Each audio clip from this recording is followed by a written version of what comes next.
You are probably quite young. You do not have a significant fortune. You are stressed, depressed. You want to evolve, to make money.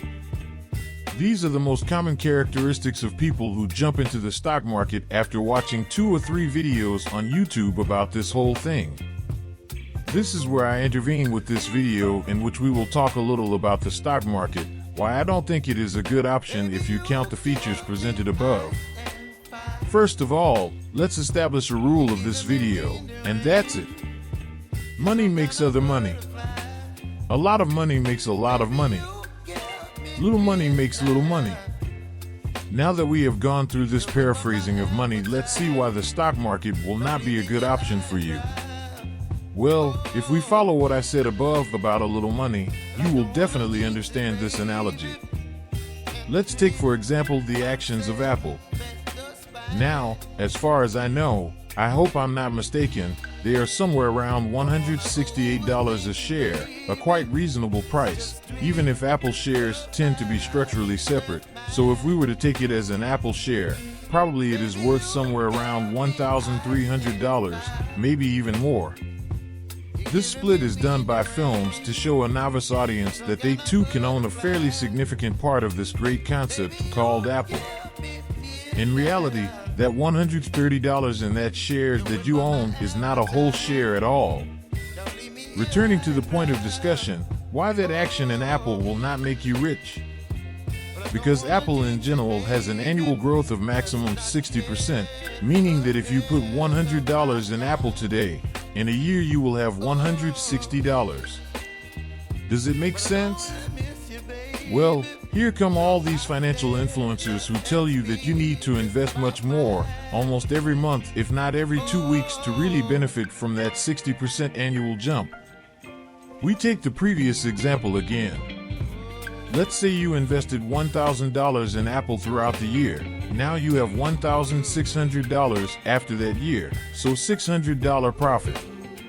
It sounds different, doesn't it? And do this work because the figure is higher. Again, $600 is not much if you think about how much work you will put in. That is, to be on the alert when the stock drops, to know when to buy, to keep up with what updates are happening inside the company. Because maybe next year the action will be per minute with 20%. The market is volatile and you never know what will happen. But we apply the same example now with the amount of $10,000. Again, you will have a profit of $6,000. Again, it sounds much better. But that's exactly what I wanted to get to.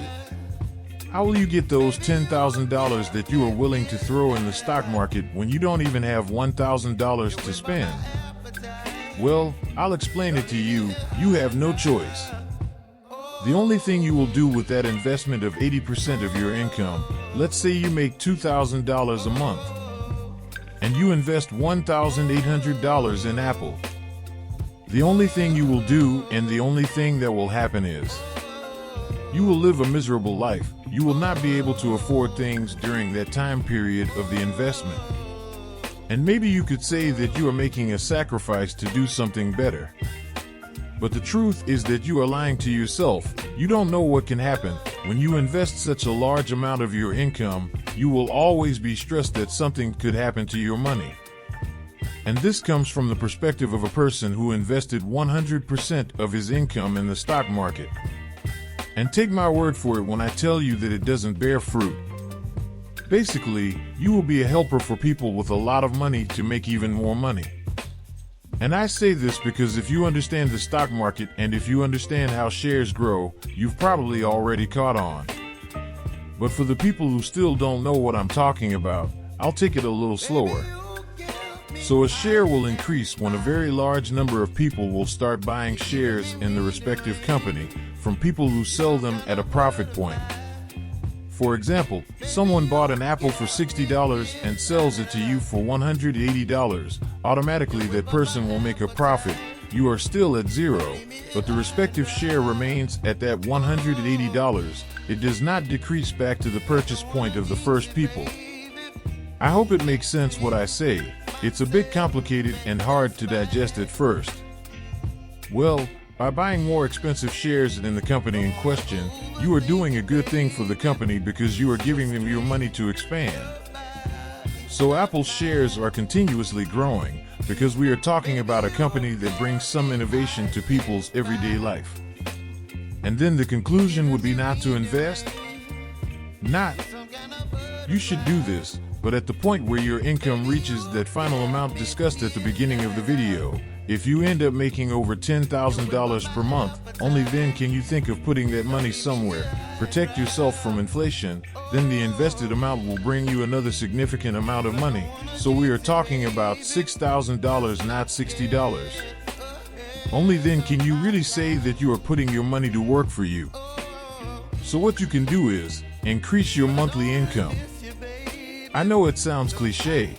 Everyone says this, but no one explains how. I will help you with this. Instead of investing that small amount of money in Apple, better invest it in yourself.